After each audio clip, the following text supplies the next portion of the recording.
اعوذ باللہ من الشیطان الرجیم بسم اللہ الرحمن الرحیم الحمد للہ الذی جعلنا من المتمسکین بولایت امیر المؤمنین علی ابن ابی طالب علیہ السلام اللہم صلی علی محمد وآل محمد وعجل فرجہم۔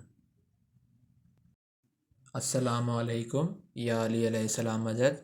مومنین کرام، آج میں نے نہج البلاغہ سے خطبہ نمبر 14 لیا ہے جو آپ کے پیش خدمت ہے۔ خطبہ نمبر 14 یہ بھی اہل بصرہ کی مذمت میں ہے۔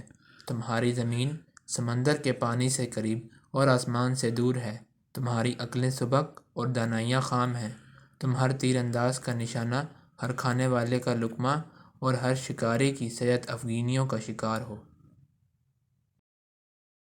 مومنین، امید کرتا ہوں کہ آپ کو ہماری ویڈیوز پسند آ رہی ہوں گی، اور اگر آپ کو ہماری ویڈیوز پسند آ رہی ہیں تو ہمارے چینل اسلامک پیڈیا کو سبسکرائب کریں، ہماری ویڈیوز کو مکمل دیکھ کر لائک کریں اور شیئر کریں۔ اللہ آپ کا حامی و ناصر ہو۔ الہی آمین۔